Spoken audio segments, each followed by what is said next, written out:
Okay. All right, so I am honestly not a big NFL guy, so I'm more of a college basketball person. I do follow the Jets and I follow like a lot of New York teams, but this is probably the hardest thing was knowing like certain players and finding out what each team needs because there are so many positions in football. Um, Also, there are so many rounds in the NFL draft compared to like the NBA draft where there's 2 rounds. So any team can go any direction. I think other than like the top 10 picks, other than like the top 2 picks, it's like a gamble from there. And but yeah, I'm Spencer and I'm a physical therapy student at Mary Baldwin. All right, awesome. Adam, you want to go next? Yeah, I'm Adam. I'm a big Cincinnati Bengals fan. I used to follow the NFL a lot more closely, but I've got 2 young ones, so a 2-year-old and a 8-month-old. So my football knowledge has considerably gone down. So the challenge for me here was to do as much research as I could. So if I call out somebody's name that makes no sense, definitely call me out on it and make sure that you don't let me go through with the pick. All right, awesome. Anthony, go ahead. Hey guys, so I'm Anthony. Actually, I met Will and Mark when I had surgery about 1.5 years ago. So I work for a local school system, and I'm a data analyst.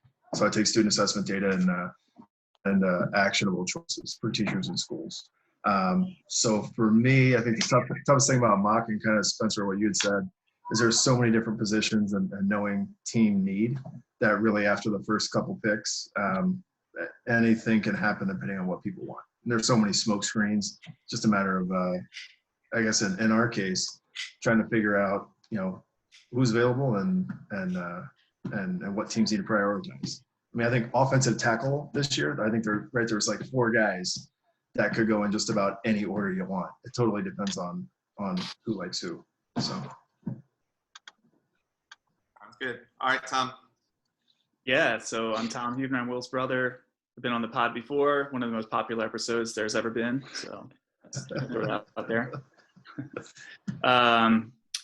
I really only follow the Ravens and I guess the Redskins by default since I'm around here. But I think the most difficult thing was like other people said is I got some teams with needs from top to bottom and with some shaky off seasons that leave some questions to be answered. And it was difficult with the number of teams I was given to go in depth enough to make a intelligent choice. So I guess some of my picks, like has been said before, may seem a little bit out there, but they're probably just based on rankings that I pulled offline. So forgive me if you're fans of those teams and it really offends you. Whatever. You're lucky I'm not your GM. That's right. Nice. That was Read the Meats episode with Dr. Tom Huebner, for anybody who wants to watch that one. All right, go ahead, Mark. For me, mock drafting isn't hard. I follow it all year round. It's like Christmas for me. I absolutely love mocks. And this time that we're all sort of don't have much to do and worried about some things, it's definitely a reprieve for my mind to do some mock drafts. For the people who seem to be worried about team need, I think the best GMs always go with the best player available regardless of need. So I say, if you like a guy, just take him. All right, nice. For me, the hardest part was having to YouTube pronunciations of a lot of people's names, so I don't look like an idiot on the actual episode. And then having to listen to Mark ask me who I'm going to draft every single day since the excited to has been the other hardest part of it. Spencer, do you want to share your screen and just show everybody what the draft order is? Yeah. So we gave everybody their favorite teams, and then we kind of randomly selected the other teams for them to draft. Can you guys see this? Yep. All right. So Adam, you were on the clock with your favorite team, the Bengals. Cincinnati Bengals on the clock. All right, we're gonna shock everybody. No, kidding. Oh, please don't. Please don't. As much as I wanted to kind of explore something creative here, the more I looked into Burrow, it's impossible not to take the guy. I mean, the draft offer the trade offer that you would have to get to pass him up would have to be unbelievable. And I did the way I looked at it, we basically need 4 first rounds, I think, to pass this up. And, Miami, has been really interested. I don't even know if they gave us all 3 of their first, if that would do it. I think we'd have to try to steal another first or second from next year. I was really high on Tua coming into the year, and I was kind of hoping the Bengals would tank and we would take Tua. But I'm an analyst, and when you just look at the numbers for Burrow, there's nothing exciting about him when you watch. He seems like he's a normal guy from Ohio, but when you look at his numbers, it's just unbelievable.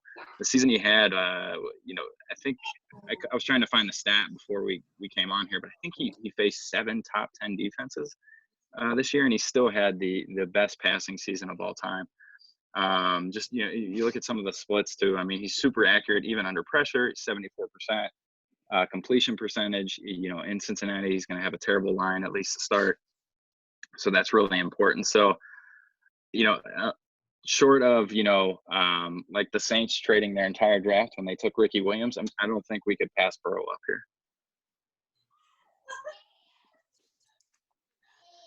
Yeah, I think that's the easy pick. Yeah.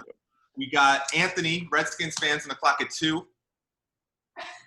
Yeah, so thank you for taking Burrow because we're taking Chase Young. All right, there you go. Yeah, I just not going to overthink it. As a Redskins fan, the last time I was excited was, 1992 with Mark Rippon. And Mark Rippon and Gary Clark down the sideline. So, hopefully, putting Chase Young on the edge and just letting him go get the quarterback with guys that we already have there on the line.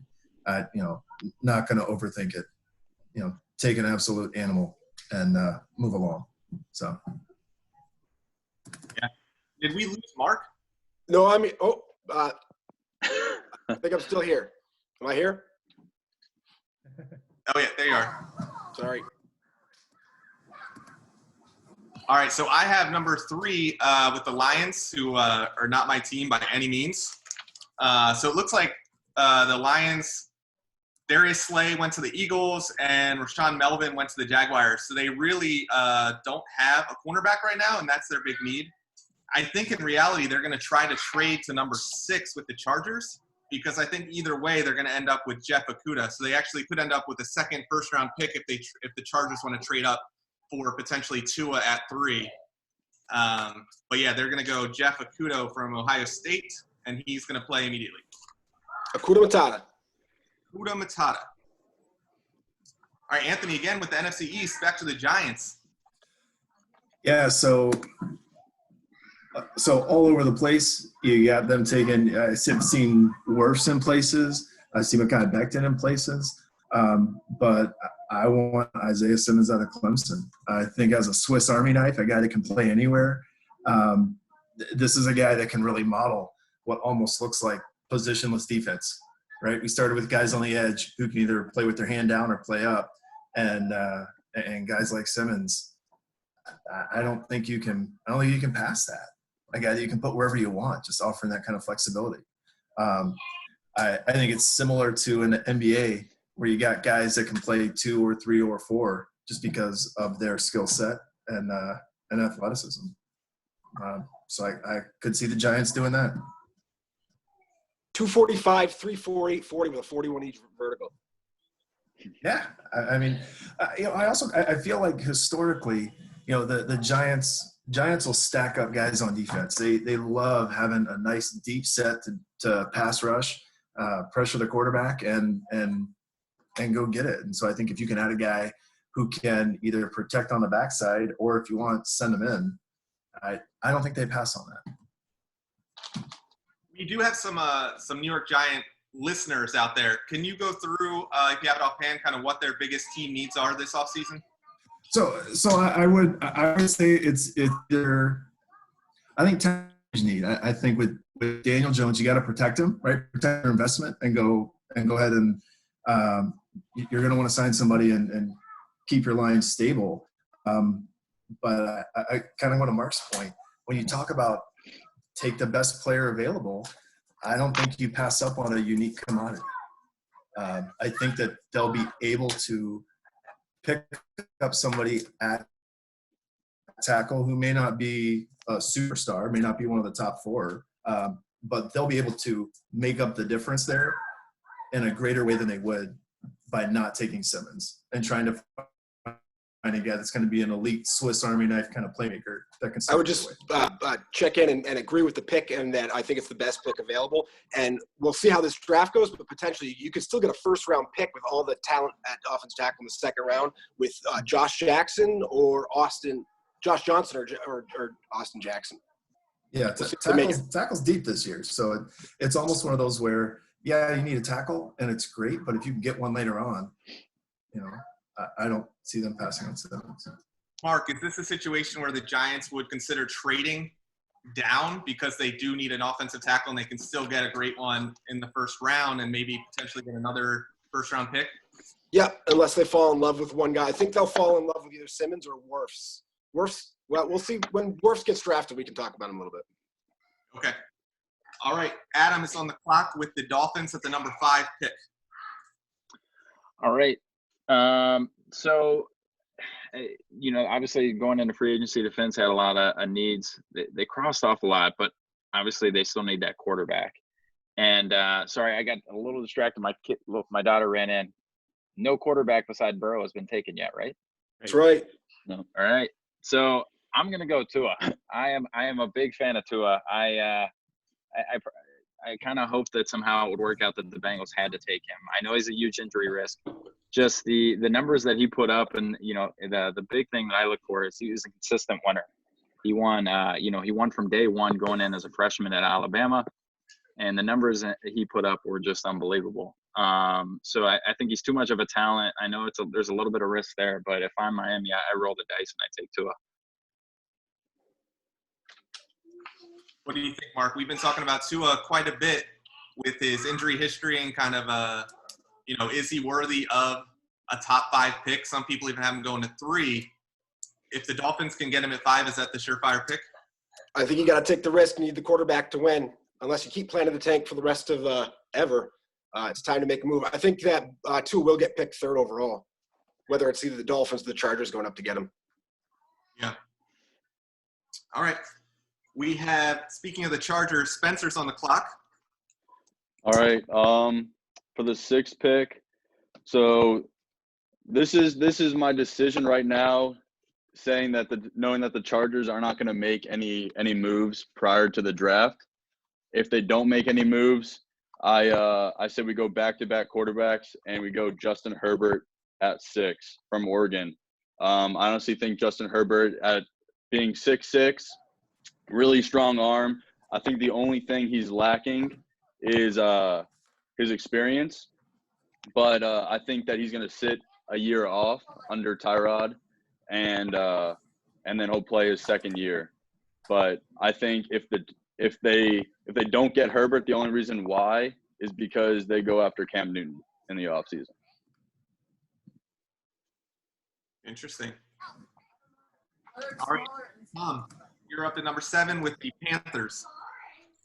Yeah, it's been quite the couple weeks for the Panthers. Basically gave Cam Newton away for nothing. They did sign Teddy Bridgewater, who I'm at $23 million is, I'm assuming, going to be their day 1 starter. So I don't think they're going to be drafting a QB, not necessarily high anyways. But this is one of those teams that have a lot of needs, one of them being inside linebacker. Isaiah Simmons, if he would have fallen, if the run on quarterbacks would have gone a little earlier, potentially would have been a really good pick for them, would have been a really good pickup to fill Kuechly's shoes. And what you read about the Panthers is they need so much help that potentially the 7th pick is a tradable pick for them, just because they're going to covet draft picks. And it is a particularly deep draft in a few positions. But since I have to make a pick here on the Panthers' behalf, I think one of the positions of need for them is the defensive line. So we'll go with the top-rated defensive lineman in the draft out of Auburn, Derek Brown. Yeah, Derek Brown, who I don't know much about, but he's the top-rated defensive lineman. So we're taking. I love that. I love that pick. He's an absolute mauler. I think a lot of scouts have the same grade as Chase Young at a value there at 7. It's fantastic. And the Panthers also signed the star out of the Houston Roughnecks from the XFL. That's right. PJ Washington, and then he played at Temple under the head coach Matt there. So and they brought in Robbie Anderson, so there's a bit of a Temple connection out here. So their receiving position, that's one position I think they're probably pretty set with Robbie Anderson, DJ Moore, and Curtis Samuel. I think they got a nice little group there. They're going to need to fill in a tight end spot for Greg Olsen somewhere in the draft and address that. But not this early. There's certainly no tight end talent early enough for a first-round pick, at least this high anyway. All right, good. So I have the Cardinals at number 8. And the Cardinals may be having the best offseason out of anybody in the NFL right now. So going into this offseason, their biggest needs were offensive line. They were able to re-sign their left tackle, DJ Humphries, to a 3-year, $45 million deal. And then their right tackle, Justin Murray, who started 12 games for them last year, was given a 1-year deal. So they don't have a ton of depth at offensive line, so they still need potentially an offensive lineman for the future, but they got enough for this year. Their other need was wide receiver, who they went out and got DeAndre Hopkins at a steal. And then they also need a little bit of help at defensive line. So I was kind of torn here. I think I was between Wills, the offensive lineman for Alabama, is who I'm going to put at the top-rated offensive lineman, but Wirfs is right there. But I also was thinking about going Derek Brown, so I'm glad Tom took Derek Brown with the 7th pick. So I'll go with Wills, the offensive lineman from Alabama. The tough part about the Cardinals is that they don't have a second-round pick because they gave it up with the Hopkins trade. So they're going to have to – they might not be able to get a top-rated lineman in the 3rd round. So I think they got to go offensive lineman here with Wills from Alabama. Will, I actually really like that pick. I was thinking about him for the Jets, and obviously the Jets need some people on their offensive line, and he's like extremely athletic. He did some research on him. He played right tackle in college, and just with his athleticism, he's going to be a good fit for a left tackle.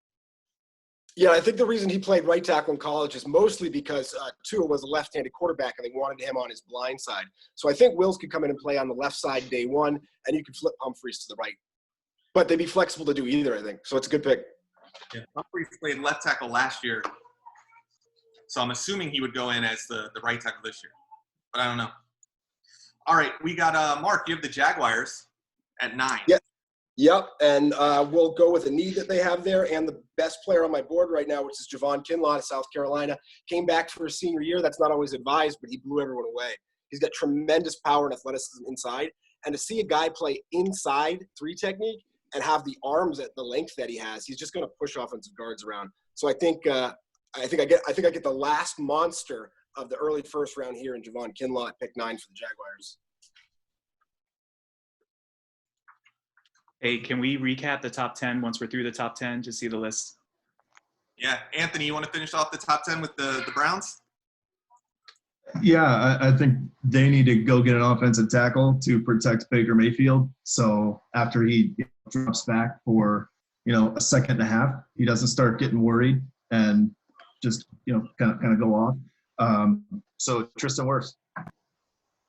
I mean, sign a guy that, if I'm correct in what I was reading, didn't allow a sack this year, like at all. I saw that too. Can go check that. That's pretty absurd that not even once did someone slip past him. And then I YouTubed some videos. One of the issues they said was his footwork needed to be cleaned up a little bit, but other than his footwork and the angle that he was taken back when he was dropping in pass protection, everything else looks great. So I think the Browns take a tackle, and for me, it's Wirfs.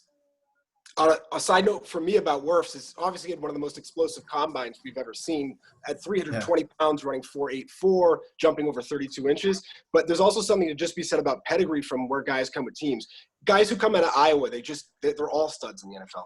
It's just one of those things. You used to feel safe with Penn State linebackers. Now offensive, Ohio State defensive linemen. It's just a really it's a sort of a lineman factory. So I think it's a safe pick, and he's a super athlete. Yeah, well, it's interesting because he's a guy that so he performed incredibly at the combine in shorts and a tank top, but he could also do it in pads, right? And how many guys do it in shorts and a tank top and then put pads on, and then what are you going to do with that? Also, I was just looking at some numbers, and if I was looking at it right, Becton, for as strong as he is, only had, I want to say 22 or 23 reps on the bench, which, okay, granted, I'm not doing 23 reps at 225 bouncing it off my chest, but I'm also not an elite tackle prospect in the NFL. So, and again, that was in t-shirts and shorts on a bench, and you don't put on a helmet and go to the 50-yard line and get on a bench press, right? You got to play against people. But I think, Wirfs just had such an impressive video set and game set that that's the pick between him and Becton. All right, so recap the top 10, Spencer? Recap the top 10. You want me to show you the screen or just call it out loud? Share the screen. All right. Let me, Run it down. Call them out. because Mark can't. I'd rather not pronounce some of these names, but here we go. These aren't even the bad ones so far. Who did you take at 3? Jeff Okudah. You want to type that in? Jeffrey Okudah. So the top 10, I can run down the top 10 for the pronunciations. We got Joe Burrow, Chase Young, Jeff Okudah, Isaiah Simmons, Tua Tagovailoa, Jeff Hebert, Derek Brown, Jedrick Wills, Javon Kinlaw, and with the 10th pick, Tristan Wirfs. That was impressive that you got Tua's last name correct, but you did call him Jeff Herbert. That was the easy. Is anybody surprised by anything with the early picks or no? I'm surprised there's been no receivers taken. Say it again, Will? Yeah, I agree. Just until now. I think that's about to end soon. Yeah. Right now, right here. Right. All right, let's. You're on the clock with the Jets at 11. Yep. So can I say real quick, just as a Redskins fan, in an alternate universe, if Chase Young goes first to the Bengals and they don't take Burrows, as a Skins fan, my hope would be trade back with the Dolphins to go back to pick number 5. You're still going to get a great player. If the Dolphins are willing to give their 3 first-round picks or whatnot to move up and take Burrows, then at this point, if the receivers are still there, if I'm the Skins, I try and move back up and get one of the 3 elite receivers on the board. Again, that's me as a Skins fan who would love that to happen. So objective observers may be shaking their heads. Well, that means you had some faith in Haskins. I was wondering that as well. Yeah, I don't know if it's as much that I have faith in Haskins being elite. I think if we can get enough pieces around him, he can be serviceable for us to be successful. I would also say if the Bengals can get a trade like that, I mean, I could see a scenario where you take a chance on, if Tua falls to you, I'd take him. But, I could also maybe bear one more year with Dalton training the next guy to come in and maybe taking a chance on a quarterback in the second round, maybe Justin Fields out of Oklahoma. I'm getting that right. It'd be a really risky play there, but if you could, get that much draft capital and take a chance on another quarterback later, I wouldn't be too disappointed if that happened. Yeah, I think last thing I'll say about Tua. Sorry, Will. Oh, I was just going to say, if you wait this year, that you're definitely going to have to tank to get Lawrence or Fields next year because they're going to probably go 1 and 2. I would imagine. So if you make the Bengals a little bit better this year, they may not end up with the number 1 or number 2 pick next year. But yeah, I think next year's, I've said this over and over, and Mark says, well, next year it's going to change. But Lawrence and Fields are the top 2 prospects right now, even if they were in this draft. I think I would put them both before Burrow. Mark may disagree, but I think both those guys are going to be studs. Yeah, and actually, I'm sorry, I misspoke. I meant Jalen Hurts, and I said Justin Fields. Take the chance on potentially trying to go after a guy like a Jalen Hurts or like an Eason or Jordan Love. But it might be a huge mistake because Burrow might be far and above much better than them. Does anyone think Tua could slide past or into the late first round or past the first round into early second round or no? No, but I do think Herbert could.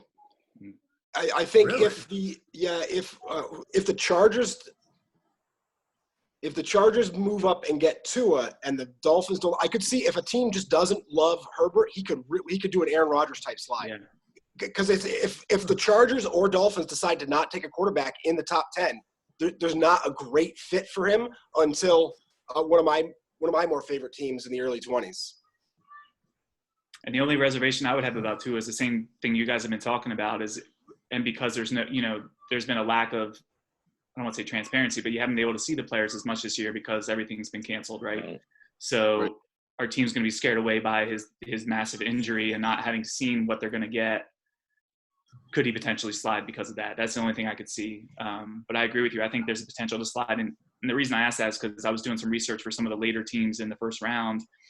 And there's people out there saying, even holding on to hope that Tua could slide that far and they could pick him up because the risk reward is a lot lower. The risk reward is a lot lower in the late first round. But it doesn't look like that's going to happen based on what's happened here, which will probably be exactly what the draft turns out to be. All right. So where are we at? You're taking Jets. I'm at 11 with the with my Jets, the Fireman Ed Jets. Yes. All right. So with 11, with Robbie Anderson leaving the team, we need a wide receiver, and this draft class is pretty deep with wide receivers. I'm gonna go with Jerry Jeudy from Alabama. He ranked third in touchdowns last year with 14. He's young, he's fast, and I think he can be a really good target for Sam Darnold. Yeah, I like it. Do you guys think he's the best receiver in the draft? I think the top three all do three different things, and you got to go with what you like the best. Judy's got the highest floor, and his ceiling's still really high too. He's maybe one of the best route runners in the NFL right now. He looks a lot like the other guys from Alabama too, talking about pedigree again with Calvin Ridley and Amari Cooper. Yep. That guy jumps off the screen. Every time you watch him, that guy's explosive. I don't think that's a bad pick at all. He reminds me of Julio Jones. Just the way they run, the way they play. Alabama. He used to go to the I'd love to have him.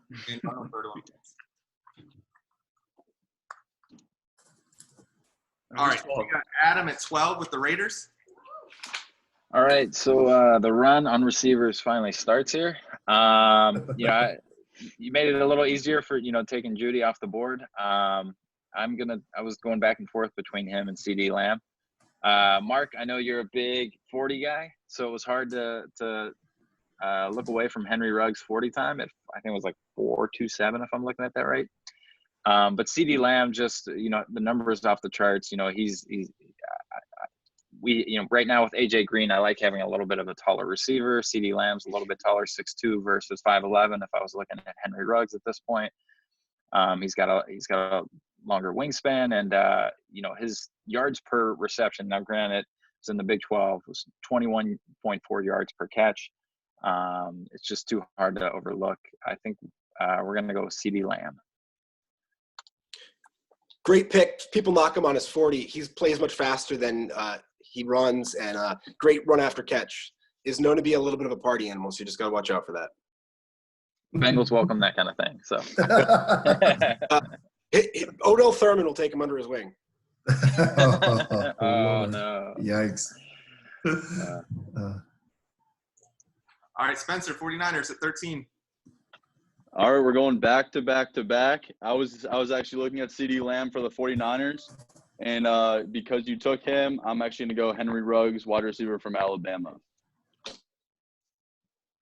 I think the 49ers truly need another target for Garoppolo, and I think that Henry Ruggs brings that to them. He's got special speed. A lot of guys in the NFL that run under 4.3 don't usually pan out, but he's got that Tyreek Hill feel to him that a lot of people see him as very attractive. A lot of teams have a good 6'3", 6'4" possession receiver right now, particularly a lot of teams that need a receiver in the first round, and this is one of the main guy in the first round that fits that opposite role everyone needs.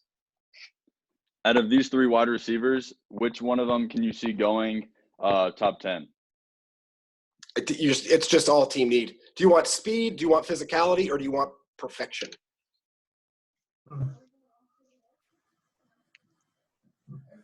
One of them all, Mark. I know. Hey, I'll just take somebody that can catch.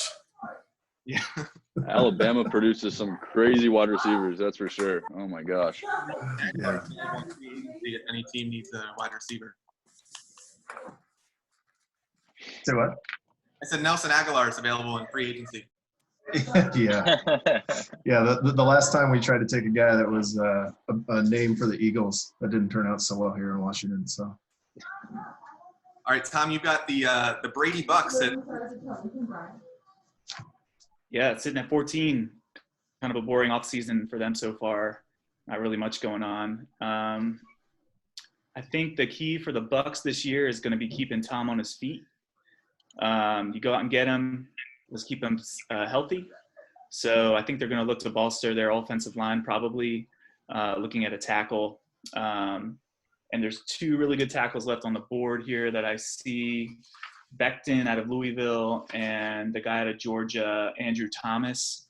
I don't have a great feel for the right pick on this. The list I have for rankings has Becton a little bit higher than Thomas, but I've read some sources say that Andrew Thomas could actually be the best offensive tackle in the draft. And I don't know if you'd have anything to add to that, Mark, but I didn't see how they graded out in the combine. So I guess I'll just go by the rating here, and I'll choose. Actually, who plays left tackle, Mark? Becton or Thomas? They both play left tackle. They're both left? Okay. Becton's more prototypical in size. He's just a massive human being. Okay, then we'll go with Becton. So we'll keep Tommy on his feet. We'll go with Becton. And I will say on the wide receiver category, there was a former first-round draft pick who couldn't catch and is now on the Bucks named Rashad Perryman, who's making a little bit of a comeback for them too. So he was a former Raven, but he found his hands in Tampa somehow. So yeah, so hands are important. If one of those 3 big receivers were to be available at the Bucks, you think there's any chance they just completely stock up at that position and take another? Man, they're already so. I mean, they're already got 2. It's crazy. They got 2 monsters there, right? I mean, Yeah. You're talking about the guy that came on big last year. I'm forgetting his name. Connor Goodwin. Godwin? Yeah, Godwin, and of course Evans. So I don't know. I don't think they're really going to go with another weapon there. Their running back situation, maybe potentially in the early second round, they could address that. I'm not so sure they're set there, but I think the most important thing for them is going to keep Tom Brady playing all year. So they're gonna try to get a big guy for him. And they've got those 2 monster tight ends, O.J. Howard and Cameron Brate, that Brady does love to use. I think when he selected the team, he was looking at all these factors ahead of time.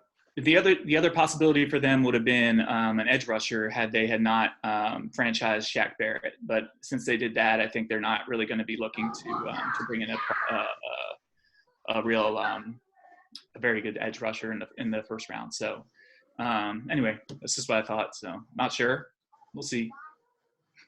Mark, is it killing you to see Brady go to the Bucks? It's a weird feeling. I don't know. It's weird. I can't literally. I'm not trying to be mean to you, but you can't empathize. I can't empathize with a Cincinnati fan after like all this. Once you get knocked down a peg, it's like you do care a little bit less. I'm rooting. I can't. What if they play in the Super Bowl? Who am I rooting for? Yeah. I can't answer that right now. So you've won so much. You want a new challenge. You want. It's just there's less excitement to see the Patriots in the playoffs, particularly knowing the team's not as good as it's been in the past. Still root for my team. I'm not quitting on anybody, but I'm definitely gonna be watching a lot of Bucks games this year. Wow. That's fair though. I think that's totally fair. When so non-football, baseball related. When as a Cubs fan, when Ryan Sandberg got the manager job for the Phillies, I watched Phillies games because I wanted to see him do well. So I think you can watch Bucks games and it's fine. It'll be good to see. Okay. Go ahead. Oh, no, I was just gonna say it'll be fun to watch Dalton starting for the Pats. So still holding out hope we're gonna get like a 5th round pick out of you guys. Hey, so Will, quick question. You took O.J. Howard in the 5th round of our fantasy draft last year. Yep. And I think he was cut by week 6 or 7 because he was just not doing anything at all. Yeah. So with Brady now, Are you willing to go after him again? Do you think it was more a matter of his circumstances, or do you think he's not the guy as advertised? Yeah, I don't think they used him very well in the system last year. I think he's a freak athlete, and I think he could be potentially a top 3 tight end in the right system. And I think, yeah, with Brady in there, I think he likes to use the tight ends a lot, and I think he's going to have a great year. I'm definitely not against O.J. Howard this year. But if it was like down to him and another comparable tight end, I'm probably going with the other guy. Right. I think it'll be more Brady's office than Arians. And Arians historically has not used tight ends. It was a fear for coming into last year. But I feel like it's Brady's show. I mean, with a great mind like Bruce Arians with him, but I think that's part of the negotiation of the contract is they're running the plays he wants. Yeah, I mean, does Chris Godwin now become a top 5 receiver in fantasy next year? Well, Godwin plays Arians slot, so Godwin will be playing Julian Edelman's position if it's Tom Brady's offense. Mm-hmm. I think Godwin benefits the most. Mike Evans' stock actually goes down a little bit, only because Brady can only throw it about 15 yards at this point. Tampa will help. Yeah. Okay, I think I'm on the clock. I think I'm on the clock for the next pick. Denver Broncos. Yes. Yeah. Yep. And I was disappointed. Tom asked the question. I had to give him the honest answer. I would have really liked to see Becton fall here. I thought Becton was an absolute steal at 14.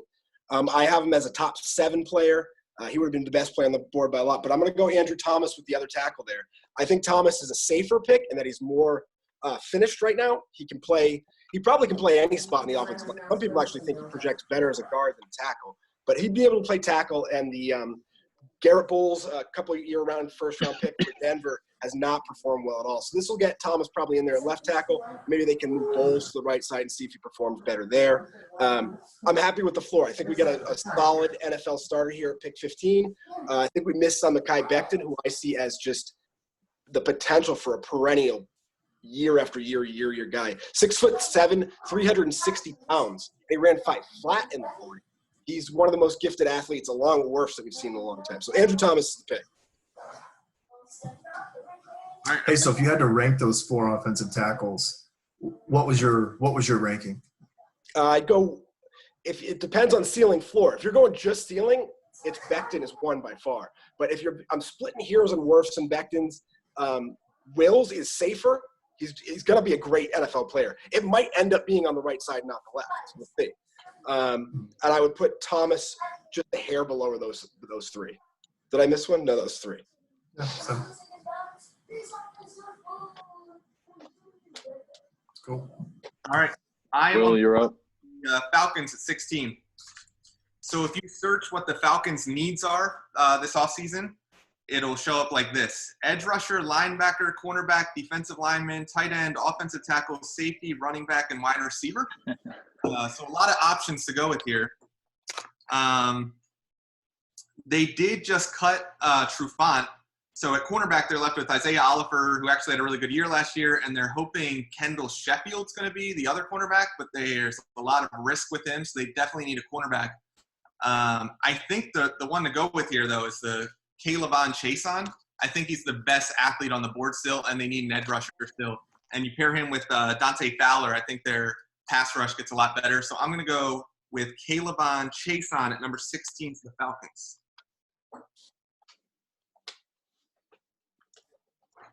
Yeah, just the review on that one. He looks great on the field. He's always looked great. Going back to what I keep talking about today is pedigree. We see great players like tackles come out of Iowa. We know they're good. LSU has a very poor track record for pass rushers. So when you said they needed a pass rushing class we've had for years, it's pretty good value here to get them in the middle. Falcons have been waiting for a pass rusher for a long time, but historically, the name's escaping me now. A few bad pass rushers drafted early out of LSU in a row here, but he is the top pass rusher on the board, and they need help there. Just looking at a couple mock drafts right now,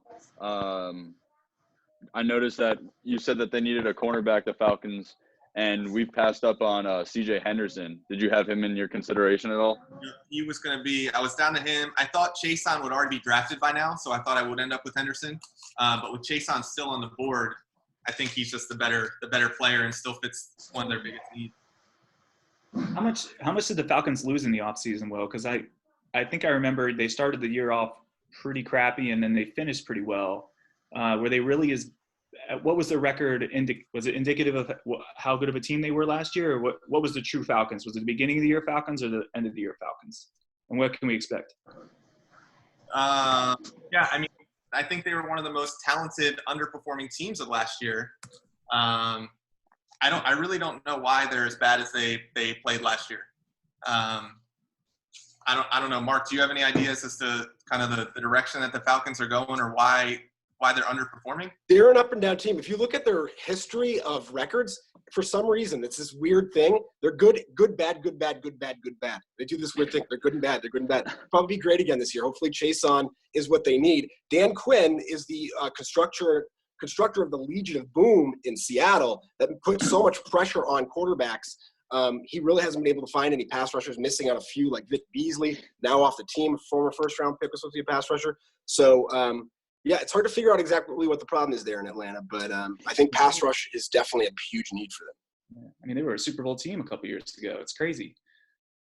And good, bad, good, bad, good, bad. If you look at the records, it's a weird thing they do. Maybe it's Matt Ryan. It's been since Matt's been there. Mark, is this the year Calvin Ridley can actually stay healthy and have a great year? You can't predict health. I don't know. But he had even with the injury last year, I still think he finished with darn good numbers, right? He saved one of my fantasy teams for a little bit, and then it was a bummer that he went down. It seems like everyone's cooler for Calvin Ridley trade talk in fantasy. With Julio potentially taking a step back, I think he's going to be 32 this year, 31 or 32. I think it's only time for Ridley to step up. I think he'll be a good. More targets, right? Their tight end left. Yep, Hooper's gone. But they got your guy. Did they take Hurst? They got Hurst. It could be good. He could be better than Hooper, and Hooper was just in the better situation. It's possible. Mark, are we going to revisit the Mark Andrews Hayden Hurst? I will keep that going with if you want. All right, we have the Cowboys. Anthony, back to the NFC East with the Cowboys. Yeah, so at this point, I think they take a corner, and I know that C.J. Henderson seems to be flying up boards. But in the different websites I read, there was one that talked about Christian Fulton as a guy who's a lockdown man corner. And apparently when they were playing Alabama pretty much completely avoided him and didn't even throw to wherever he was on the field. And I think that's one of those things that when you look at tape and you look at what kind of impact guys have, if you can get a team to completely avoid your section of the field, especially Alabama, to do that, I think that speaks pretty well. And Jerry Jones likes to make a splash and likes to go with things that might be a little bit unconventional. So I'm going to go ahead and say Christian Fulton, the cornerback out of LSU, goes to the Cowboys. That's the first. That's the big shock of the first round draft so far. Say what? I said I think that's the biggest shock of the first round's mock draft so far. Yeah, it's not chalk. I don't think C.J. Henderson is going to be bad at all. I think he'll be good. But if there is anybody that's going to erase the chalk and put up their own opinion, I think it's Jerry Jones. And from the little bit that I saw, that seemed to be separate than general opinion out there. That was enough to convince me. There's another guy named Dan Snyder that does that. there is. That's part of why I cry a lot between October and December, quietly after the kids go to bed. Because in September, I'm still full of hope. We can go 0-4, and there's still a shot. But once we hit past Columbus Day, and hail to the Redskins. I love my guys. All right, Adam's on the clock with the Dolphins at 18, and also the Raiders at 19 are both Adams. Yep. So with the Dolphins, kind of going to default to some of the big boards that I'm seeing out there. Based on their needs, they ticked away quarterback with Tua at 5, and they've got left. They need offensive linemen, but from what I can tell, the best are gone at this point. Taking anybody here might be a reach, so we're going to maybe wait for that later pick and try to take a lineman there. And the same deal with they need a nose tackle, and the 2 big guys are off the board. So we are going to go with best player available, Patrick Queen, linebacker out of LSU. From what I understand, he's had a pretty good year, 1 year. So still a little unproven. He's just got 1 year under his belt, similar to the way Burrow is. But from what I can read, has a ton of potential. And Mark might be able to weigh in here with some. I have a feeling you know a little more about this guy. Yeah, I mean, he did come on late, but everybody remembered seeing him in the national championship game. I was surprised by the pick that there wouldn't be more offense here, but I really like it, actually. And thinking about it now, it's not something that has crossed my mind. He's a perfect fit with head coach Brian Flores. They're the exact same hardworking attitude type of people who don't take no shit. Great pick, I think. And good value, too. Good point there. I was afraid at this point might be reaching with this being such a deep receiver class. Going to try to wait and grab one later with them as well. All right, great. And then on to the Raiders. And then with the Raiders, another kind of pick by default here. Knocked out, their needs being a wide receiver, knocked that off. With defensive lineman being another need. If you look at their DVOA, Oakland, I think, was ranked 30th last year, their defense. So they need a lot of help on defense. So going to go here with CJ Henderson, cornerback, just looking for the best defensive player available for them. And again, my default to Mark here, weigh in a little bit, what you think CJ about Henderson that. is silky smooth in his hip swivels, and I mean, he can cover anybody. There's a little worry on his tackling. He might not be the hardest hitter in the NFL, but I'd say, again, a good pick here. Most boards do have him in a higher range than this. He could easily end up being a top 15 pick. I thought about him with the Broncos and just saw a better value there in the tackle at the time. So needs to develop better tackling skills, but otherwise, if he had that, he'd be a top 5 pick. So I think it's a good pick here at 19 for the Raiders. Again, a little surprised that I keep thinking I'm going to get guys and they go the pick right before I'm going to go, but that's how drafts go. All right, Mark, you're on the clock with the Jaguars at 20. Yeah, so that's going to change. Going into this, I was looking, let's really bolster this defense. We already got Kinlaw at 20. After Fulton was taken, I was happy that I'd be like, well, I'm either going to get Patrick Queen or CJ Henderson. So I'm locked in for that. I don't need to think about this anymore. And that's how things go. They flip on you. So I'm going to take the best value here for another team need, not as big as the defense, but I'm going to take the good player Justin Jefferson, the wide receiver at LSU, and put him in to give Minshew a little bit more help alongside DJ Shark there. Mark, you want to wrap up the picks from 11 to 20? Yep, we've got picks 11 through 20. Jerry Jeudy, CeeDee Lamb, Henry Ruggs, the run-on receivers there. Mekhi Becton, Andrew Thomas, Levon Chesson, Christian Fulton, Patrick Queen, CJ Henderson, and Justin Jefferson. Lot of SEC there. All right, so at 21, Eagles, Tom is on the clock.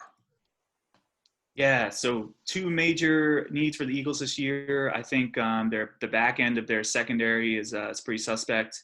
Every time I watched the Eagles play this year, it was like there was one cornerback constantly getting targeted and burned. The run on cornerbacks has left it a little bit thin. Let's see. I'm looking at my sheets here. Sorry, I'm still going analog with paper. The best remaining cornerback being Trayvon Diggs out of Alabama, who wouldn't be a bad pick. The other glaring need for them is wide receiver. A lot of mocks have just say take the best available wide receiver, which is certainly an option here. There's only one wide receiver left on the board in the top 30 per CBS Sports rankings, and that's T. Higgins. I'm a fan of defense. I'm going to go with Trevon Diggs here. They need to shore up their secondary a bit. I like to pick again. I think we're into a part of cornerback where a lot of these teams might want to trade back. That there's some similar value in a lot of these guys, but I would say out of the defensive backs left, Trevon Diggs would also be my favorite. And brother to newly Buffalo Bill, Stephon Diggs. Yes. DC guy. Yep. Yeah, so I have the Vikings at pick 22, speaking of Stephon Diggs and Trevon Diggs. So the Vikings are slowly destroying their team this offseason. So they traded Stephon Diggs. They cut Josh Klein, who was their second best offensive lineman this year. And they weren't able to reach a deal with Everson, even though Zimmer said he was very confident Everson was going to re-sign with them. They didn't get him, and they also lost Stephen Weatherly. They did pick up Michael Pierce, so that's a big pickup on the defensive line. But they lost a lot of star power with Diggs. So their biggest needs right now are wide receiver. They have Adam Thielen, and Busy Johnson's the only other person that's like guaranteed starter for their wide receiving core right now.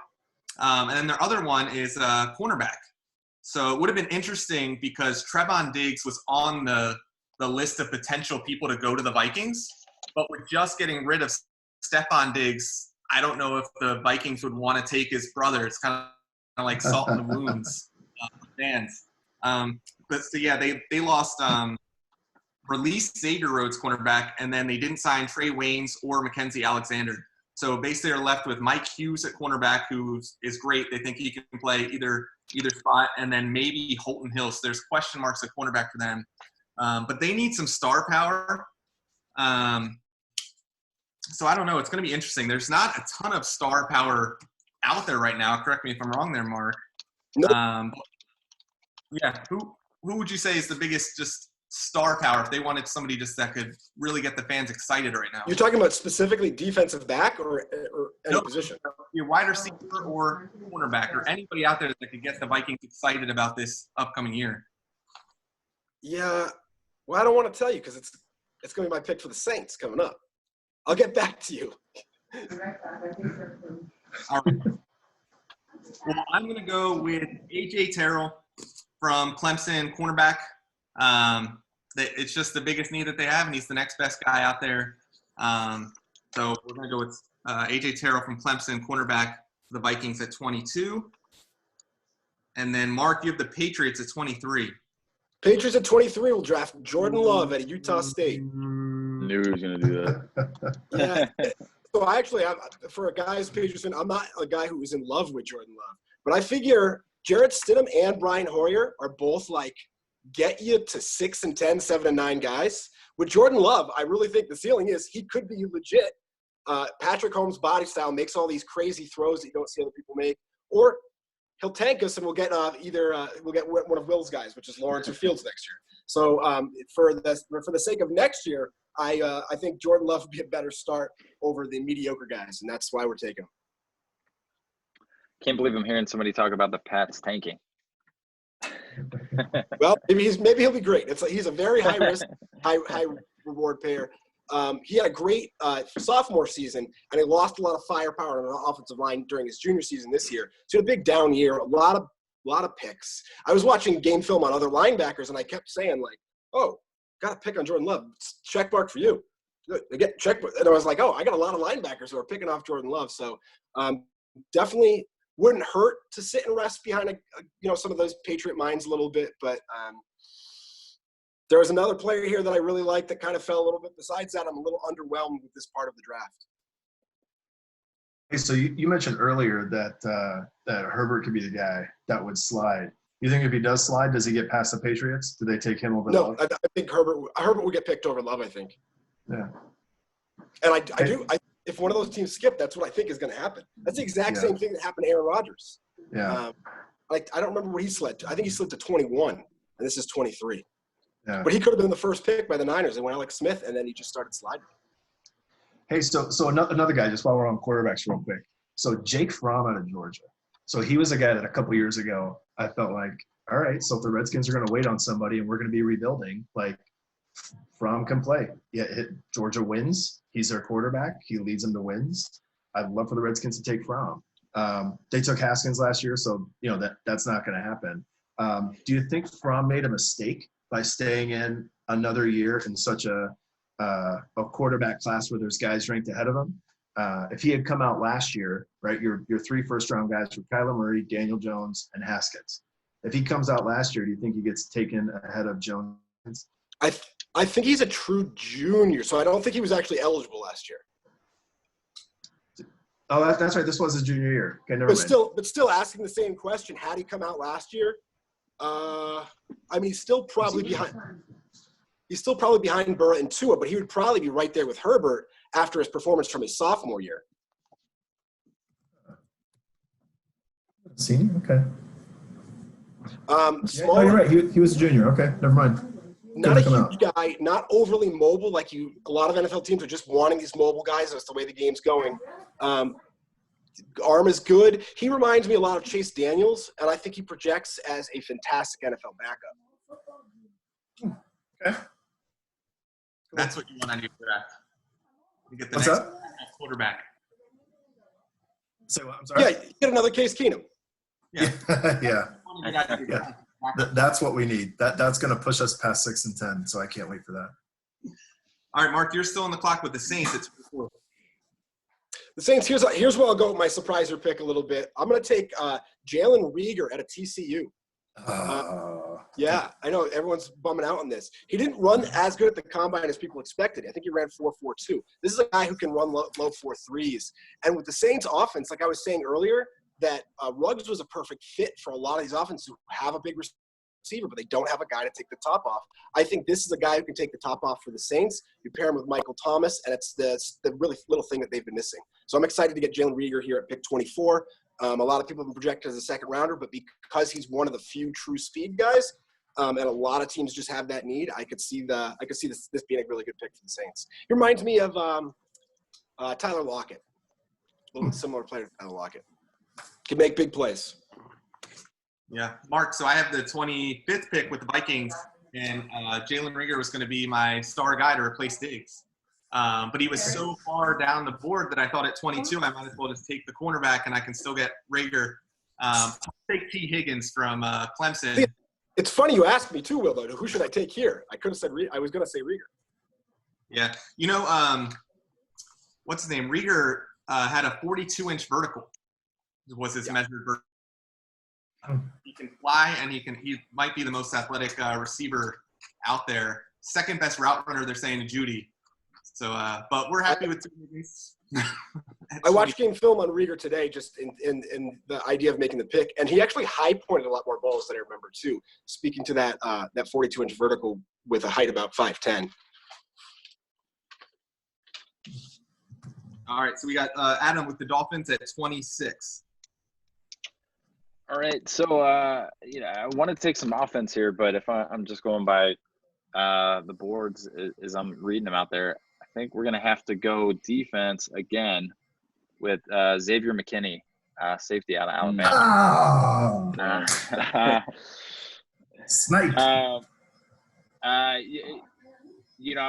I know we took a quarterback, I had taken Tua and Patrick Queen. So, in the offseason, they signed a couple cornerbacks, but from what I understand, safety is a big need for them.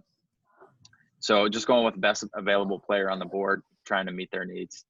Yeah, they make a big mistake in trading a Pro Bowler on Minkah Fitzpatrick, and this is the guy you get to fill in there for him. I don't think you get the same level of explosion as you get from Minkah, but again, it's a safe player. You want to hit doubles when you're in the first round. You're not always swinging for home runs. He doesn't always pop on the field, but he does everything well. And it's been well coached at Alabama, not a bad pick. Still a little surprised to not see the Dolphins take a running back here. Mark, how often do safeties convert to cornerback or cornerback convert to safety? Is there a lot of exchange there? It's been since the NFL has changed recently that a lot of safeties have to be asked to play nickel at times. So to play true outside corner, you don't usually see it go that way. If you see a guy who's kind of better in the nickel and they're a little bit bigger, it's easier to convert from corner to safety. I know it used to be the thing in the NFL. You get too old to play corner, you move to safety. It's more of niche roles where they have inside corners, outside corners, safeties that come up into the box, and safeties that play true free in the middle. Yeah. He would fit into more of the safety roles. I don't think McKinney could play outside, but I think he could do he could do all those things, and he even can come up and play a little bit of linebacker in small packages too. So that's why he's sort of a good pick where he can do a little bit, jack of all trades, master of none maybe, but not a bad thing to have at the end of the first round. Yeah, Mark, you talked about running back. I thought about going with Jonathan Taylor or J.K. Dobbins. Probably leaning more toward Dobbins, even though he's a little bit lower on the boards, just because he seems to be a little bit better pass catcher. More and more over time, I'm starting to, and maybe you can weigh in on this. It feels more and more like you don't need that stud running back. There's just so many options out there. You see backups and even sometimes third stringers, stepping in and filling, the shoes just as well as some of the starting guys. It seems like it's becoming more dependent on the lines here. What do you think?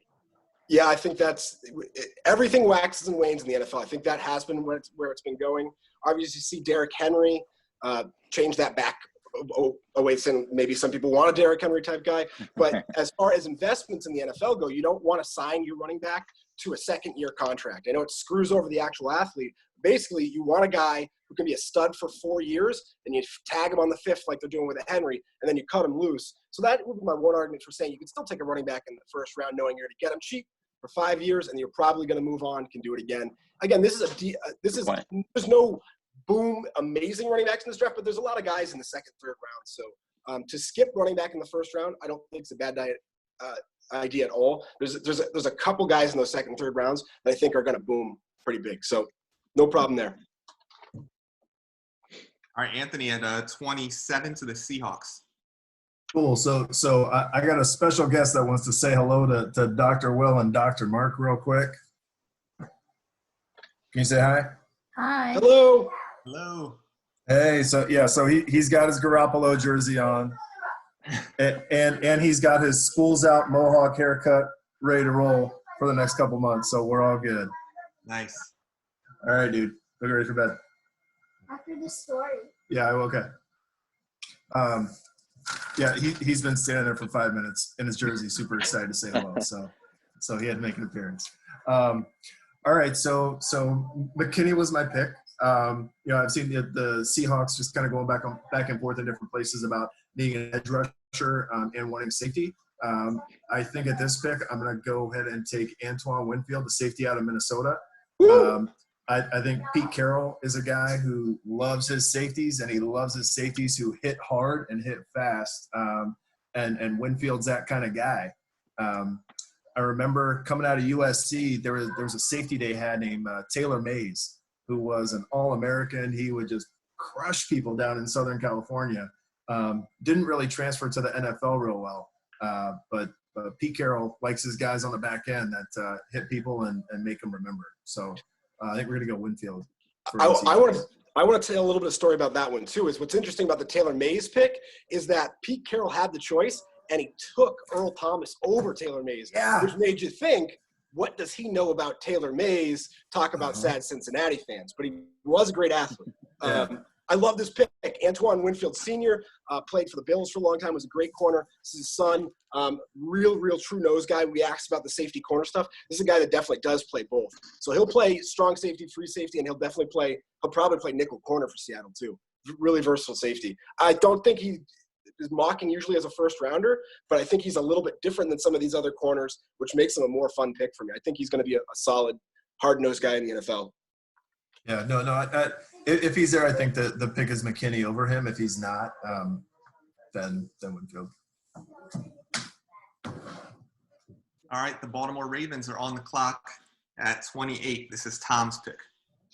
Yeah, I can't be happier the way this turned out. So everyone knows the Ravens, one of the better teams in the NFL last year. Offense was explosive behind Lamar Jackson. We have excellent tight end play, excellent just running game overall, first in the NFL. We drafted a stud wide receiver last year that was injured for most of the year last year, and Hollywood Brown, who hasn't really even hit his stride yet and still had an excellent season. The defense played incredibly well. Our secondary is pretty solid. One thing you'll hear all year on the sports talk radio about the Ravens is we don't have an edge rush. We don't have we don't have many sacks. We did address the defensive line this year with getting Calais Campbell inside to add to Brandon Williams. We franchise tagged Matt Judon on the edge. So it's not like we don't have any edge rush at all. It would be nice to get another edge rusher to complement Judon from the other side. But I think our biggest need this year is inside linebacker. And there's a great inside linebacker left on the board out of Oklahoma named Kenneth Murray, who, if you're reading most of the mock drafts, a lot of them have him going to the Ravens anyway. And they say he's one of those prototypical hard-nosed linebackers that fits the Ravens mold. And he's a plug-and-play starter from day one. And I think that's what they need to come in and fill that linebacker position. So I'll take the inside linebacker, Kenneth Murray from Oklahoma, to add to the Oklahoma players that we already have on the team. And Mark Andrews, Zeus Jr., Hollywood Brown will take Kenneth Murray. I think that's definitely the steal of the back end here. I don't actually expect him to be there in the real draft, but he slipped through here somehow anyway. He was my other thought when I saw him there for the Patriots at 23. I said, I could go Murray here or Jordan Love. I think it's one of the better values here, and it's a perfect fit for what they need. Yeah, and for inside linebacker, I think the top two were Queen and Murray. And of the two, I think I would have preferred. Yeah, I would have preferred. You could split. Murray, I think you could split hairs. I'm happy how it worked out. So. There's It's hard being a homer when your team is drafting last. Mark, that was one of your guys from the segment we did the other day, is that FNS had such a poor combine that he might actually drop further than he should. Right. So I think the Ravens could get FNS at really good value here too, if he were to fall. And also the guy at Penn State, what is it, Gross Matos? Right. Same on both of them. They both have been falling like crazy. They've both been staple number one draft picks throughout the season, and if you see those guys fall off after the combine, they're usually good values that you can get later. But this is still the range that they've been in, so I wouldn't say you're getting a steal here with one of those guys right now, but they certainly could, again, plug and play and be quality NFL players. Yeah. Any chance you think Clowney signs with Baltimore? Who'd you ask? I thought I saw the Browns had him here. I live in Cleveland, but I'm from Cincinnati. I think the Browns supposedly are the favorites, last I read, to sign really? Clowney. Yeah. Okay. And we do, last year we drafted Jalen Ferguson, who's been coming on late in the year. So we have him. We have Tyus Bowser. We also signed Derek Wolfe from the Broncos. So we added a lot of players in the box. Calais Campbell and Wolf, I think, are good additions. I don't think we need to make a big move, spend a lot of cap to get a guy like Clowney. All right, Spencer, you're up with the Titans at 29. All right, so with the Titans, they had a pretty successful season last year. However, and their positions that they need are becoming a little bit less apparent, which is pretty good. However, they still have two positions that are probably that they need the most, being cornerback and defensive end. There have been a lot of cornerbacks drafted off the board, and I think the majority of them have been some of the best ones. So I'm actually going to go defensive end with Yetur Gross-Matos from Penn State.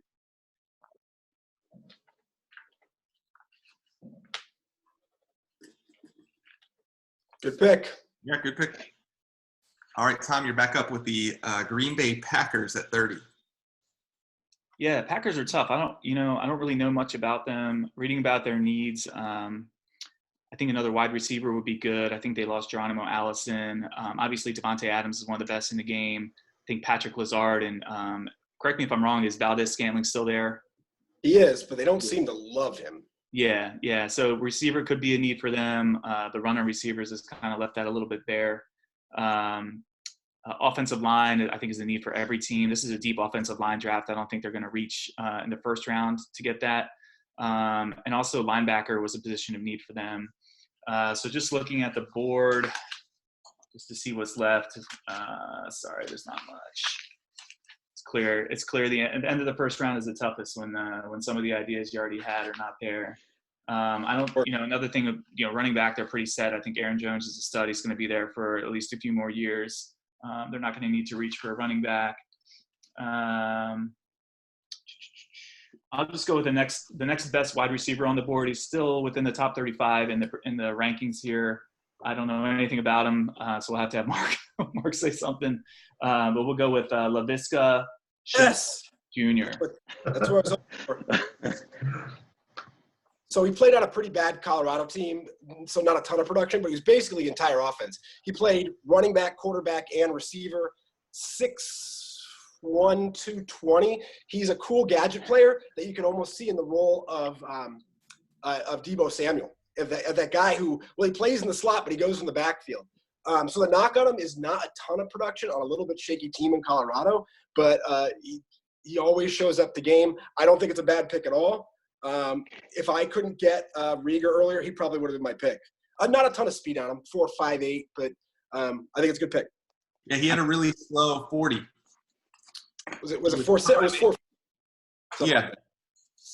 There's another guy on the board, though, for receiver out of Baylor, Denzel Mims, who had a really good 40, 4.3, 840, and had a 38.5-inch vertical.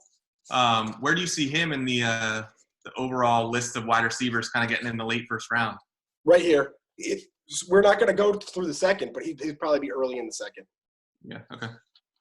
I'm kind of interested to see how the Packers play the Aaron Rodgers situation, because he's getting a little, long in the tooth. I wonder when they're going to draft his understudy. Because right now, they got? Kaiser, I think, is the backup there. And Yeah. I don't think that's where they're going with their future. So I'd be curious to see if they, I don't know, maybe I've even heard on their little, their hometown podcast, maybe, taking somebody in the first round if somebody were to slide to potentially, replace Rodgers in the next few years or so. But yeah, I don't know. I'm interested to see what you guys would think about that too. How long do you think Rodgers is going to be around? Well, Rodgers did it to Favre, so obviously that's in their DNA. I think it could be. I don't know if it shakes out right. Same thing if Herbert starts to slide. Does Green Bay say, "Oh, can we flip a second and move in front of New England up with Philadelphia or something?" I think they'd have to move up, but is this the year for that? I don't know. I definitely think they're in their draft room or in their draft quarantines thinking about it. The guy I don't know enough about football to fully understand why, but I'm surprised that Jalen Hurts is not more touted. I mean, I'm a big fan of seeing success, and he's very successful at both Alabama and Oklahoma, two very big programs. I'm just surprised that with that kind of production and those kind of numbers, why from highest I've seen him on a board is the mid 50s to 60th. I'm just surprised that more teams might not be willing to take a gamble on him. I think his just at times his poor accuracy. We just don't see a lot of extremely successful quarterbacks where we said, well, they came in, they worked on their accuracy, and they got better. So it's a little bit risk of just they knock him on his accuracy. But I think he's a good leader, hard worker, obviously mobile. The best fit for him is where I think the best backup position is right now in all football would be the Pittsburgh Steelers. And that's just a little more salt in the Bengals' wounds at that. But I think if he played a couple of years behind Ben, and maybe that accuracy did come along, can he come in and be the right piece with a good team built around him? That's actually what I'm worried about. I'm friends with a big Steelers fan who is convinced they're going to take Hurts, and he's pretty excited about it. So I think he'll probably go in round two. Yeah. Do you see more teams in the upcoming years drafting guys like Lamar Jackson and trying to change their offense into kind of a option type offenses after seeing what the Ravens did last year? I think, like we said, mobile quarterbacks in general, there is no other guys like Lamar Jackson. He's one of a kind. But I think having a quarterback that's mobile sort of comes from that the college game has moved to a totally mobile game. So the guys who are getting the most tutelage in college are all mobile guys. So a lot of the best players coming out happen to be able to be mobile. So that's changing the NFL game to say, well, let's utilize some of these things. But then we look at a guy like Cam Newton, are we at the end of the career at age 30 now? Is it flipping how you deal with your quarterbacks? And does it go to an idea like I talked about earlier with the running backs? And could we run a quarterback on a 5-6 year contract and tag him twice and run him into the ground and try to win without having to pay? What's Dak Prescott going to get? What's Patrick Mahomes going to get? We don't have that $50 million on the cap. We can build a great defense like the Ravens are doing and keep our star quarterback on a rookie contract for a couple of years. I think we could see it happen. One other thing on Hurts too, I know his knock. I read his knock as his accuracy, but last year he completed 69.7%. His yards per attempt was 11.3, best in the nation. I was just surprised. I'm just surprised he's I could be totally wrong here, but I just have a feeling he's going to be a steal for somebody, and I'm a bad feeling it's going to be for the Steelers. What was the yards per attempt ranked? I mean, I'm going by this website I'm reading. It says 11.3 yards per attempt. It says best in the country. Oh, that's number one. Okay. Yeah. Misses some throws sometimes. He was in the same paragraph. They're talking about how he's an inconsistent passer. So it is accuracy-wise. it is the most pass-friendly offense in college football, and I'd say Baker looked better in it and hasn't been playing great in the NFL. So I don't know if you make those comparisons. Spencer Rattler is a guy that'll be playing for them next year. I think you could put down your Vegas odds if you got good odds on him winning a Heisman. So we'll see. You think they might somebody might try and take Hurts and use him like a Taysom Hill in the meantime while he develops? Yeah. I mean, it's funny because you think about the Packers you're talking about. When did they take a backup? So the guy Chenault, and when you picked him up, tried to pull something up, totally kind of similar to Debo. But I'd be really curious to see how much Aaron Rodgers would be flexible in adapting the offense just a little bit, kind of like Drew Brees has, like welcome the new dimension. Not necessarily taking it over in a complete revamping, but I don't think Drew Brees had any idea that they could do some of the things they did until Taysom Hill showed up. And he seems to be totally cool with it because they're winning and scoring. So I'd be curious to see with Chenault, the kid out of Colorado, or if they were to sneak up or take Hurts later on, would Aaron Rodgers be one to be a little bit different, just to see what would happen? I think that is a really cool idea to think about. I think from what we know things about Taysom Hill. We don't know everything about the other two, Chenault and the quarterback at Oklahoma here. I know if they were combined together, they would be the perfect Taysom Hill. I don't know what who are we talking? What's the guy? Alabama to Hurts. Oklahoma? Hurts, yes. So Hurts, I don't know that he can run routes, and I don't know that he can catch the ball. I don't know that he can drop down and do a block, but he very well can.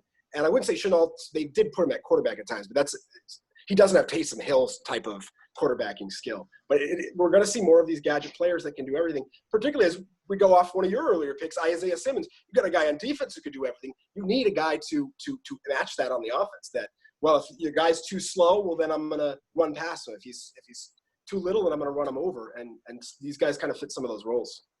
You think, you Ravens guys, do you think Baltimore would try and sneak around and grab Hurts as a new backup to Jackson and just let him develop and be like another weapon? Yeah, so our backup is RG3, who was once considered the ultimate weapon. Right. So, I think it's like Mark said, a lot of people want Lamar Jackson, and they want Lamar Jackson as their starter, and they want someone like Lamar Jackson as their backup. But Lamar Jackson you can't do the things that he does. So I think, honestly, I think having someone with a skill set that's similar would be a good idea, so you don't have to change your offense up too much if you do have to go to that backup situation. So yeah, I mean, I like that idea, but I think, I'm happy with RG3 being there, to be honest. I don't think that's that much of I don't know, correct me if I'm wrong, I don't think it's that much of an upgrade going from RG3 to like a Jalen Hurts as a backup. I think it adds that much value, and there's probably a better use for that draft slot. I guess my opinion on bringing in someone like a Taysom Hill type player in Green Bay is I think Aaron Rodgers would be a little bit resistant to that. I don't know if you remember the beginning of Lamar Jackson's rookie year when Flacco was still the starter, and every time they bring Lamar Jackson in, you see Flacco on the sideline sulking, like he's taking one of my snaps. I think Rodgers is similar to that. I think he's got a little bit of a God complex there in Green Bay. I don't think I see it working out like it did with Drew Brees. I think Drew Brees is like the ultimate player's player. He's going to do what it takes to win. He's the team guy. But this is my opinion. I don't have any inside information. That all made sense to me. Well, I think it's interesting in the fact that when the Ravens took Lamar Jackson, they knew that was their future quarterback. They traded up to get him, and they were willing to change their entire offense to fit Lamar Jackson. If you see a guy like Jalen Hurts, who a lot of the knocks on him is similar to what they were saying about Lamar Jackson. He's really fast. He's elusive, but his accuracy stinks, even though it's improved a lot this year compared to last year with Alabama. But if, like, for example, if he goes to the Steelers, that's still Big Ben's team. So if you put Jalen Hurts, Big Ben gets hurt and Jalen Hurts has to be their backup, I don't think he's going to do well in that system right now. Like, if the Steelers aren't willing to change their system for Jalen Hurts, I don't see him being successful as he could be. And I think that's why Lamar has, he got the keys right away. Flacco started for like 6 or 8 games the first year, but I think everybody knew it was kind of develop Lamar and then it's his team. But they changed the system immediately to get Lamar, and then they drafted players for Lamar. So I don't know. I hope somebody that takes Jalen Hurts is willing to kind of put a little bit of effort into it and actually to go with it, as opposed to just hoping he's a good backup.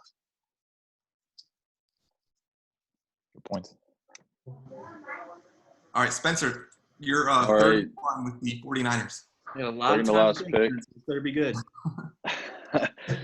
I mean, there's not much to think about. I don't know much about. I mean, all I know is that they need a safety, and I'm gonna go with probably one of the few safeties on the board with LSU's Grant Delpit. Who is it? Grant Delpit, Where did he play? Oh, from LSU. LSU. Yep. A lot of LSU players drafted. Yeah. No surprise they were national champions. All right, Mark, you're finishing it out with the Chiefs at 32. Yeah, so I just wanted to say there's a guy I really wanted to take here, Clyde Edwards-Helaire, which would have capped it off with more at LSU. It's just watching him play this year, it really reminded me of Darren Sproles, and I think that would be the perfect guy for Andy Reid's offense. But there's another guy that just felt that is just too talented, and they always say Andy Reid does not need a superstar in his offense. He can take Brian Westbrook, a 5th-round pick out of Villanova, and make him great. I'm going to give him the best running back in this draft in DeAndre Swift, and I really want to see what that does. Kareem Hunt, a 3rd-round pick, looked like an all-star. DeAndre Swift's a better player. I'm just excited to see best player on the board here.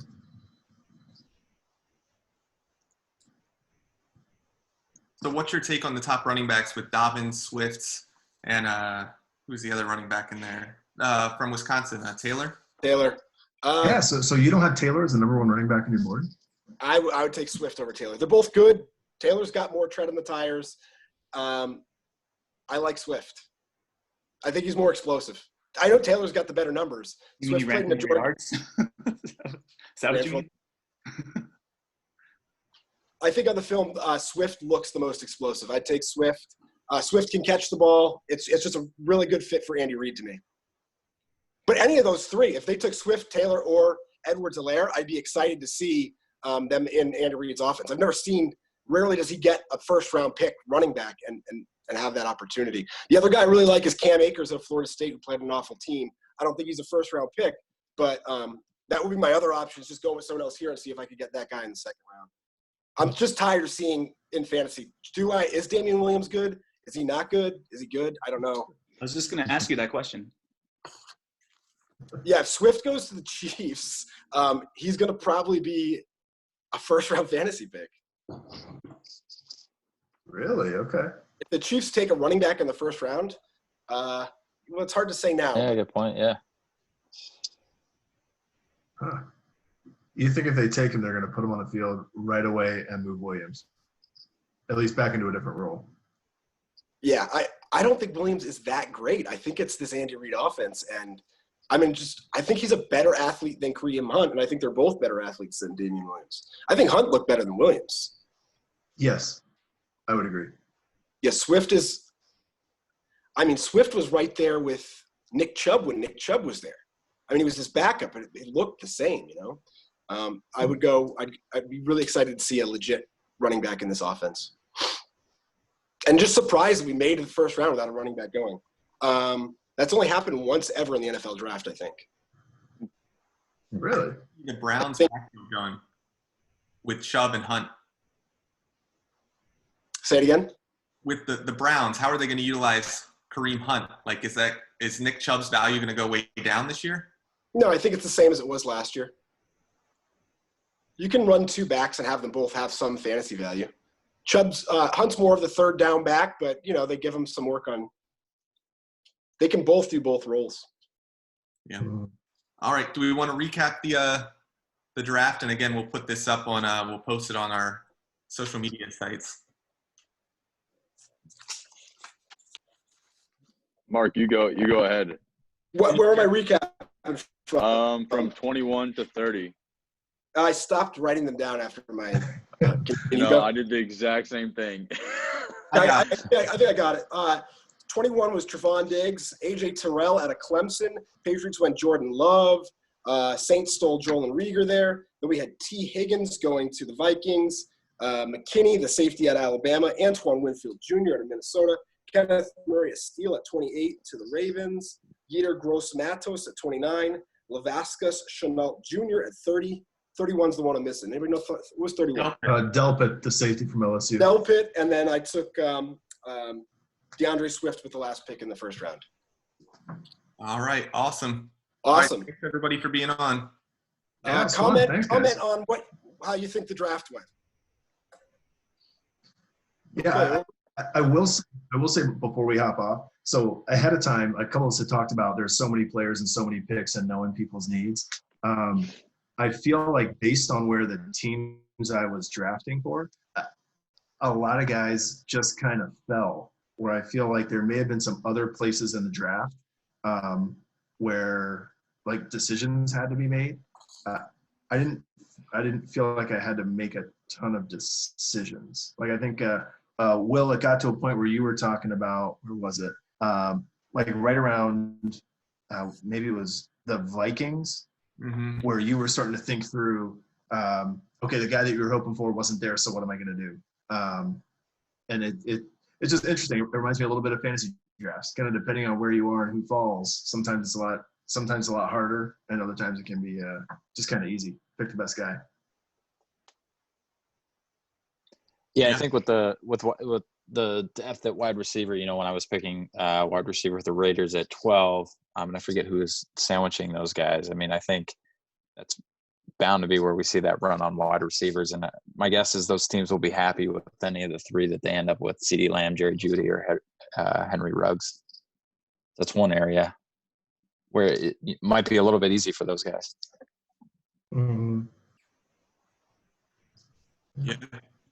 And I will also say, being a Bengals fan and sorely disliking the Ravens, to see them end up with Kenneth Murray, I really hope that does not actually happen. They draft so well. It's pretty disappointing every year watching them stack up picks. They're a very good drafting organization. So we'll see. Yeah.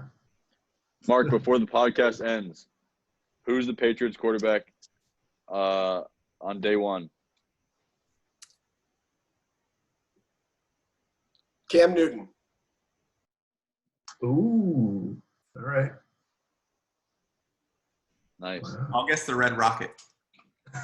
Just to be nice. We're going to use that pick we get from the Pats to trade up back into the first round and steal somebody at the end of the first round. Well, Adam, what do you think about, me and Mark were talking on one of the episodes about, so you still have Andy Dalton on contract for this year. Yeah. So you're drafting, obviously, a rookie quarterback. Do you see there being any situation where Dalton starts for, 5 or 6 games just to give Burrow a little bit of mentoring and then bring Burrow in there? Or do you think Burrow's going to be starting game 1 immediately? Yeah, no, I actually like the idea. What's nice, a rare thing for the Bengals fan, I'll be pretty happy no matter how it falls. If the Bengals can get, a really good draft pick for Dalton, then they should do it. They've got him on a really team-friendly deal. He's only $17 million 1 year next year. So, if we can't get too good of a pick for him and we can afford it, we've signed the free agents we're going to sign this year. I'd say keep him on, let him do a little mentoring. I mean, you look at, I don't necessarily, it used to be the old cliche that you needed that sort of mentoring and that time off in your first year to really get used to a system and be successful. And we've seen it work for, Aaron Rodgers, obviously, Patrick Mahomes. And now they may have done well if they stepped right in right away. But, if you look at some of the greats, they had that first year to have like a true mentorship. Lamar even had 6-8 games last year. So I wouldn't mind it at all. Like, I really like Andy Dalton. I just don't want him to be my quarterback. So not long term, at least. Bring him in, let him mentor, and he's probably, he'd probably make a good coach one day, is my guess. I don't really know that, but he's been successful with very little talent. So. Okay. All right. Any last words? All right. Over and out. Great draft. Over and out.